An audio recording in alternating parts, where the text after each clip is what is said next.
नमस्ते बच्चों। RSV group of schools के यूट्यूब चैनल पर आपका स्वागत है। मैं आपकी हिंदी अध्यापिका नरेंद्र कौर। आज हम पढ़ेंगे लिपि। हमारा पाठ है लिपि, जिसमें हम भाषा और लिपि में अंतर भी समझेंगे। बच्चों, सबसे पहले हम परिभाषा देखेंगे लिपि की।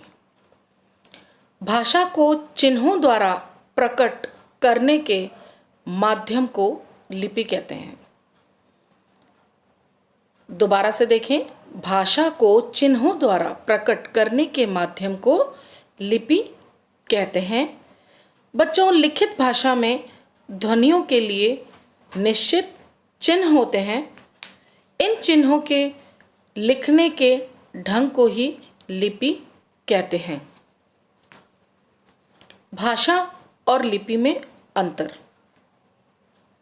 सबसे पहले देखेंगे भाषा। भाषा बोलकर या लिखकर अपनी बात कहने का साधन है। सामने वाले को हम अपने मन के भाव, अपने विचारों को या तो हम बोलकर या हम लिखकर अपनी बात कहते हैं। लिपि हमारे भावों को लिखने का साधन है। जो चिन्ह होते हैं उनको लिपि कहते हैं। लिखने का जो ढंग होता है, जो चिन्ह होते हैं, वो लिपि कहलाती है।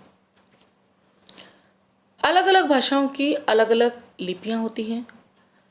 जैसे कि कुछ उदाहरण दिए हुए हैं। हिंदी, संस्कृत और गुजराती, इनकी लिपि है देवनागरी लिपि।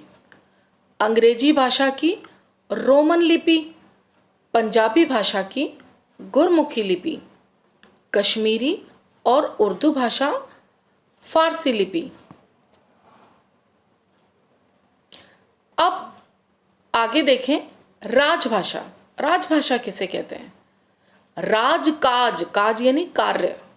राजकाज की भाषा को राजभाषा कहा जाता है। जिस भाषा में हमारे ऑफिस के कार्य होते हैं, राजकाज की भाषा को राजभाषा कहा जाता है।